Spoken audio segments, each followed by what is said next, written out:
కేరళ వాయినాడు వరద బాధితులకు సంఘీభావంగా ఎంప్లాయీస్ యూనియన్ సిఐటియు దమ్మాయిగూడలో డోర్ టు డోర్ తిరిగి విరాళాలు సేకరించడం జరిగింది. ఈ సందర్భంగా సిఐటియు జిల్లా అధ్యక్షులు ఎర్ర అశోక్ మాట్లాడుతూ, వాయినాడులో ప్రకృతి వైపరీత్యం వల్ల పేదలు, కార్మికులు కుటుంబాలు వరదల్లో చిక్కుకుని చనిపోయిన ఘటన చాలా విషాదకరం. వారి కుటుంబాలను ఆదుకోవటం కోసం సిఐటియు ఎర్రజెండా విరాళాలు సేకరించడం అభినందనీయం. వాయినాడులో ఇప్పటికే వరదల్లో చిక్కుకుని దాదాపు 370 మంది చనిపోవటం విషాదకరమన్నారు. కొన్ని గ్రామాల్లో వరదల్లో చిక్కుకోవటం, ఇండ్లు మునిగిపోవటం, రహదారులు కూడా కొట్టుకుపోవటం, కరెంటు నెట్వర్క్ లేకపోవటం ప్రకృతి వైపరీత్యం. దీనిని అధిగమించటం కోసం అక్కడి ప్రభుత్వం వెంటనే కృషి చేస్తోంది. అయినా మా వంతు కర్తవ్యంగా వారికి సహకరించాలని ప్రయత్నించి మానవత్వం చాటుకున్న సిఐటియు కార్యకర్తలకు అభినందనలు తెలియజేస్తున్నారు. ఈ సందర్భంగా 4,510 రూపాయలు వసూలు చేసి అందించారు.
కేరళ వాయినాడు వరద బాధితులకు సంఘీభావంగా ఎంప్లాయీస్ యూనియన్ సిఐటియు దమ్మాయిగూడలో డోర్ టు డోర్ తిరిగి విరాళాలు సేకరించడం జరిగింది.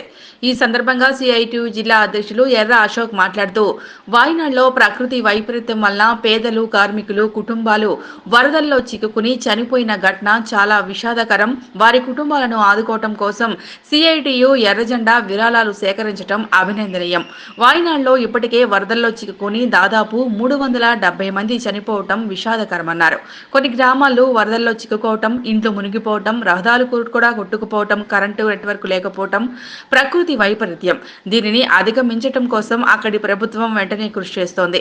అయినా మా వంతు కర్తవ్యంగా వారికి సహకరించాలని ప్రయత్నించి మానవత్వం చాటుకున్న సిఐటియు కార్యకర్తలకు అభినందనలు తెలియజేస్తున్నారు. ఈ సందర్భంగా 4,510 రూపాయలు వసూలు చేసి అందించారు.